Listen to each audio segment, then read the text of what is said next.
Bonjour à toutes et à tous. Alors, enfin, votre grand nombre va bien avec le fait que je me sente tout seul pour présenter ce projet qui est un grand projet collaboratif et où je vais parler de mise en commun de plein de choses.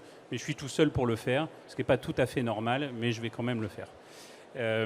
Donc je vais vous présenter en fait ce qu'on est en train d'essayer de construire dans le cadre d'un projet qui s'appelle Essin. C'est un projet en fait qui est lauréat d'un appel à projet qui s'appelle Definum, donc qui est inscrit au plan de relance de l'État qui s'appelle France 2030, etc. Et qui est un projet qui consiste en fait à... Si ça marche, ça ne marche pas. Bon, je vais me débrouiller, vous inquiétez pas. Voilà.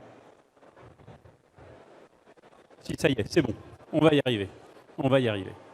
Donc ce projet Essin, en fait, c'est un projet collaboratif, donc avec une multitude d'acteurs, qui vise à investir le plus possible ce sujet des soft skills dans une optique d'employabilité d'un ensemble d'acteurs. Voilà. Et donc ce qu'on cherche à faire avec ce projet, c'est... votre micro, il marche pas... Ouais. Bon. Ce qu'on cherche à faire dans ce projet, c'est de se saisir cette question des soft skills, qui sont un ensemble de compétences pas très très bien définies, et de pouvoir mobiliser notamment les sciences cognitives pour trouver la façon la plus robuste. Ça marche pas. Hein.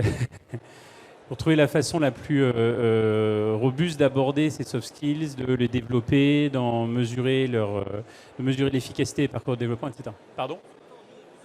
Ouais. D'accord. Moi, j'entends que ça coupe à chaque fois. Donc, non, non, ça va? Ça va? Ok. Voilà, donc c'est ce qu'on essaye de faire avec ce projet, c'est bien de travailler à des parcours et des activités robustes de développement des soft skills. Voilà. Le pari qu'on fait dans ce projet, c'est de savoir si le développement de ces soft skills, qui sont des compétences générales, transférables, transverses, etc., pouvait se développer non pas uniquement en cherchant à faire en sorte que des gens se comportent comme on a envie qu'ils se comportent, mais plutôt en allant développer leurs propres ressources pour se diriger vers les comportements que eux pensent être bénéfiques pour eux. Et donc, on mène des recherches autour d'un modèle qu'on appelle modèle capacité d'agir. Et si vous voulez plus de détails pour ça, il faudra revenir demain, parce que je le présenterai en détail demain. Mais là, je vais vous présenter ce qu'on est en train d'organiser pour pouvoir diffuser à grande échelle, de façon collaborative, participative, commune, ouverte, l'ensemble des ressources nous permettant d'aller développer ce type de capacité. Voilà. Donc, ce qu'on cherche à faire, je vais aller très vite là-dessus. L'intention, c'est de vraiment s'ancrer dans ce que sont les évolutions des métiers. Donc, je ne vais vous pas faire la litanie de toutes les transformations qui sont en train de se produire, qu'elles soient technologiques, climatiques, etc. Mais on sait bien qu'il y a un très fort consensus, en tout cas sur le fait que ce sont de nouvelles compétences qu'il faut développer et qu'il faut massivement orienter l'effort de formation vers de nouvelles compétences et plus uniquement des compétences techniques, métiers, etc.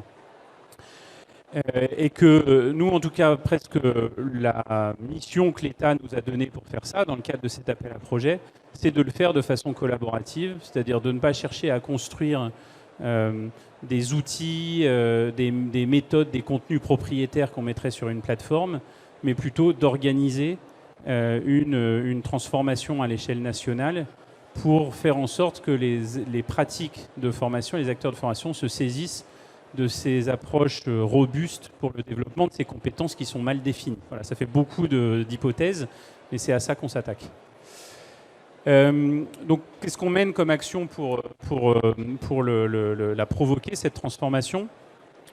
Donc, il y a une action principale, en fait, qui nous paraît essentielle pour faire en sorte que les pédagogies innovantes pour les soft skills. Qu'est-ce que je fais mal? Il y a un problème avec... Désolé.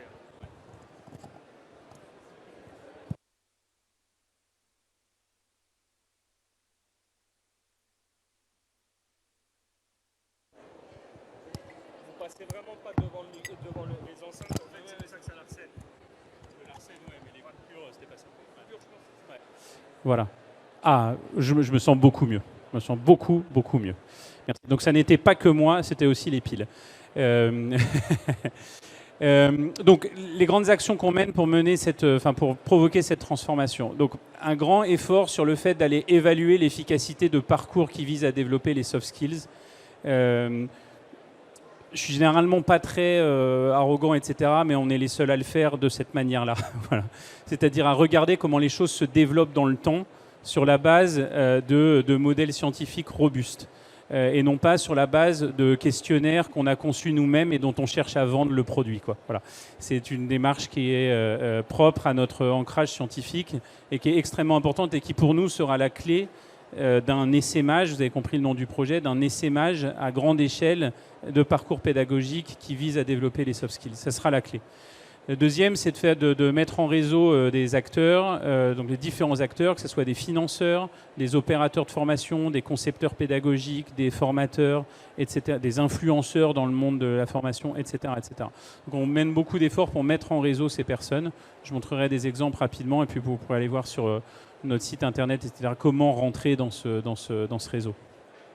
Et le troisième point, c'est de renouveler les approches de design pédagogique, notamment en travaillant sur une mise en commun à grande échelle des outils de conception et des ressources que l'on peut mobiliser pour venir aborder la question des soft skills, parce qu'on sait bien, enfin en tout cas les personnes qui plongent dedans, qu'il y a un petit peu à boire et à manger. Voilà, je n'irai pas plus loin.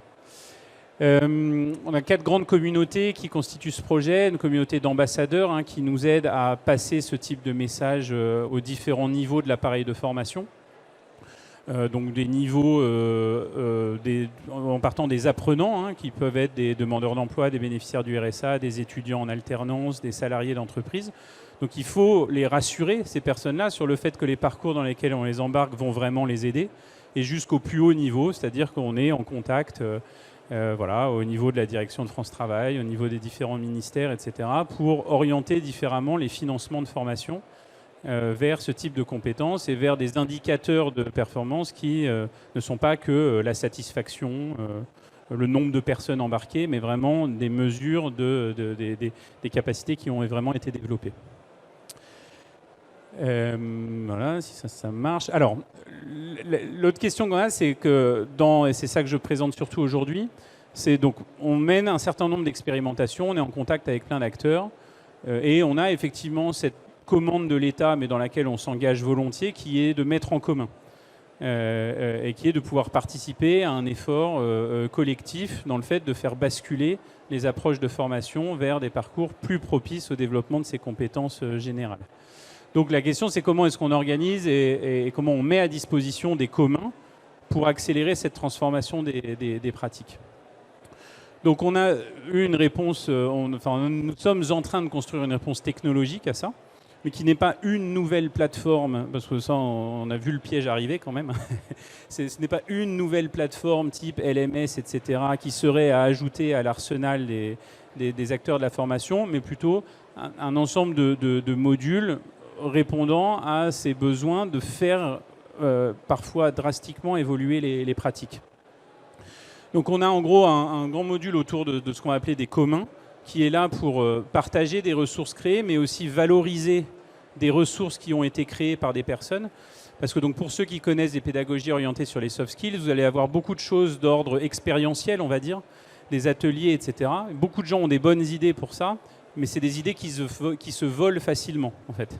C'est-à-dire que quelqu'un peut avoir imaginé un format d'atelier qui peut être particulièrement marquant pour certaines personnes, et en fait rien que le principe de l'atelier a de la valeur. Donc on voit comment est-ce qu'on cherche à protéger ça, mais dans une logique de mise en commun.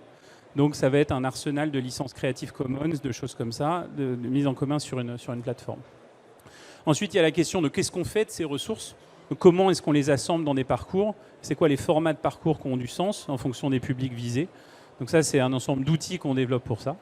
Ensuite, on a un enjeu de diffusion de ces ressources, mais en s'adaptant au contexte dans lesquels sont les apprenants. C'est-à-dire qu'on ne cherche pas à déployer une nouvelle solution à mettre dans les mains des apprenants, mais plutôt à s'intégrer ou à interopérer avec ce qu'on appelle des compagnons, qui vont être des solutions que des apprenants peuvent déjà avoir. Si vous voulez des exemples, vous prenez un établissement d'enseignement supérieur. La plupart du temps, les apprenants ont déjà des environnements numériques de travail, d'apprentissage, voire des applis pour les guider dans leur cursus. Nous, on va chercher à s'intégrer avec eux et non pas à leur rajouter une nouvelle appli. Et quatrième grand composant, qu'on a appelé une logique d'observatoire, qui est quelque chose qui nous permet de suivre dans la durée les développements effectifs des capacités chez les apprenants. Si je vous montre à peu près à quoi ça ressemble aujourd'hui, donc c'est commun. Donc on a un projet, ce que je n'ai pas dit, c'est que ce projet Essaim, dans le cadre de Defimul, c'est un projet qui va durer 3 ans. On en est à un peu plus d'1 an. Et de par les expérimentations qu'on a déjà commencé de mener et de par le réseau qu'on est en train de créer, on a déjà recensé 18 parcours différents et voilà, un peu moins de 250 activités. Je pense qu'on n'a pas tout compté. Et on est en train de les organiser, de les protéger par des systèmes de licence Creative Commons, voilà, dans le but de valoriser les auteurs de ces différentes ressources, mais aussi d'en permettre la diffusion et le partage à grande échelle. Donc si je vous montre des exemples, donc ça c'est des choses qu'on est en train de publier progressivement sur cette plateforme qui aujourd'hui est la forme d'un site internet, et qui va aller vers ce qu'on appelle une web app. Mais donc on va avoir ici un parcours qu'on a conçu, qui est le parcours qu'on appelle Je deviens essaimeur, qui est vraiment le parcours qui nous permet de constituer ce réseau de personnes qui provoquent des bascules en termes de pratiques pédagogiques dans leur écosystème. Et quelque chose qu'on a monté pour le projet pour créer un réseau de 50 essaimeurs à l'échelle du projet, mais pour lequel on commence déjà à avoir des demandes de déploiement de ce parcours, notamment au sein d'entreprises ou au sein de réseaux de formation, etc. Et donc ça, c'est un exemple de parcours où on va pouvoir détailler finalement quel objectif il poursuit, sur quelle ingénierie il y a derrière en termes de modules et quelle activité on a assemblée, etc. Et puis vous avez à droite ici un exemple d'une activité qu'on a créée pour l'occasion. Alors dans les grands modèles de soft skills, il y a notamment tout quelque chose qui nous tient beaucoup à cœur, qu'est-ce qu'on appelle la pensée critique, donc notamment les possibilités de problématisation, de discernement, etc. Et donc on a conçu un jeu pour ça, qui s'appelle Complot Philo, qui est en fait une activité très ludique d'apprentissage de la problématisation, et qu'on a conçu notamment avec une doctorante en philosophie qui travaille chez nous. Et donc toujours aussi dans cette même logique de pouvoir partager ça, documenter ça, partager ça, publier ça, tout en le protégeant par des systèmes de licence. Ce qu'on cherche à faire en fait avec tout ce système de licence, c'est une économie redistributive. C'est-à-dire ce qu'on cherche vraiment à faire, c'est qu'à partir du moment où un organisme de formation, quel qu'il soit, pourra par exemple mobiliser ce complot philo dans un parcours, que la valeur créée soit redistribuée également aux auteurs. C'est quelque chose qui est très important pour nous, et particulièrement encore une fois dans toutes ces pédagogies sur les soft skills, où parfois juste l'idée d'un atelier, l'idée d'une activité a de la valeur. Et voilà, donc on n'a pas forcément toujours besoin d'aller sur des modules qui demandent beaucoup d'efforts de production. Parfois, rien que l'idée même d'une activité a de la valeur, et donc nous, on cherche à la protéger.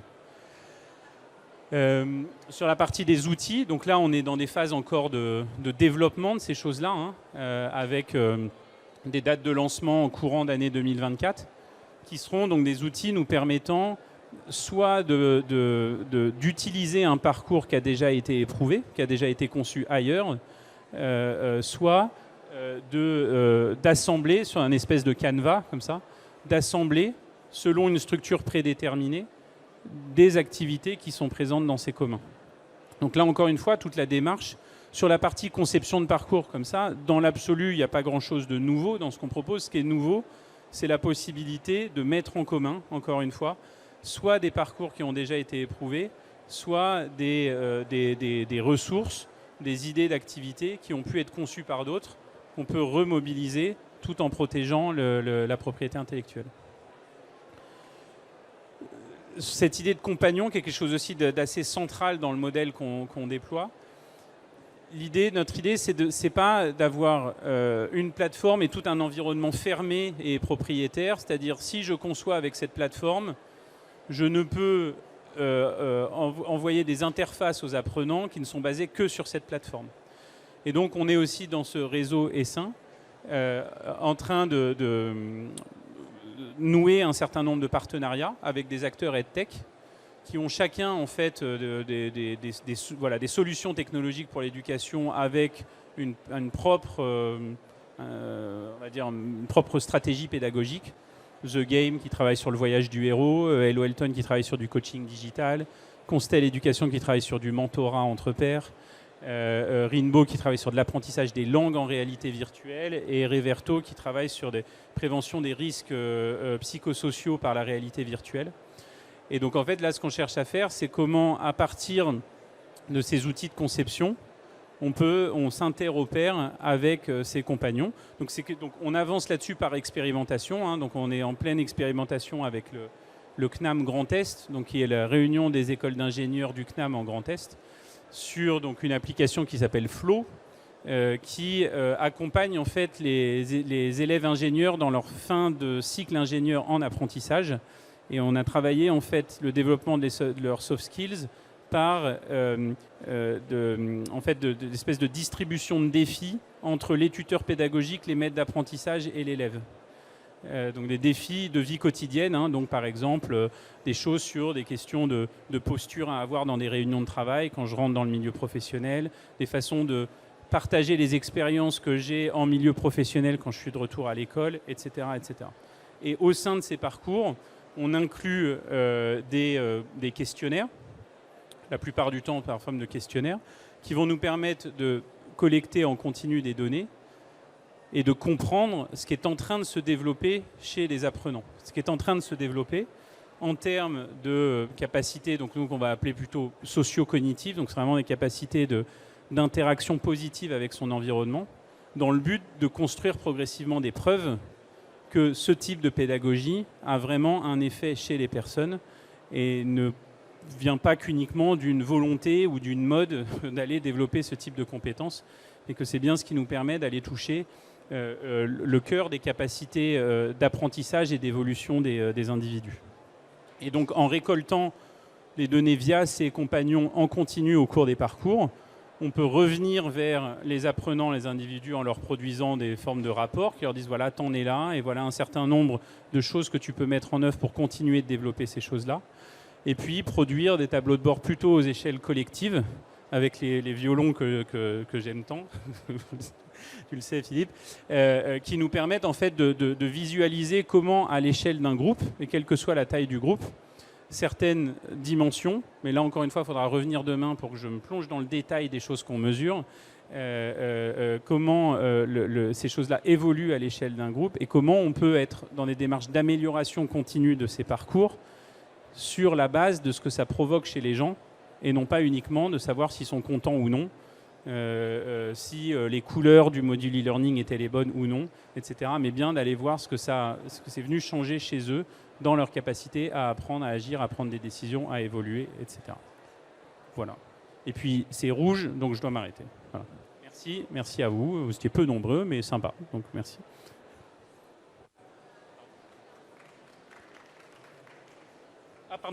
Ah pardon. J'oublie le truc que j'oublie toujours. Je suis vraiment très très nul là-dedans. Donc ça, c'est si vous voulez vous abonner à la newsletter qu'on a mis en place, qui va annoncer en continu la mise à disposition de nouvelles ressources, etc. Voilà.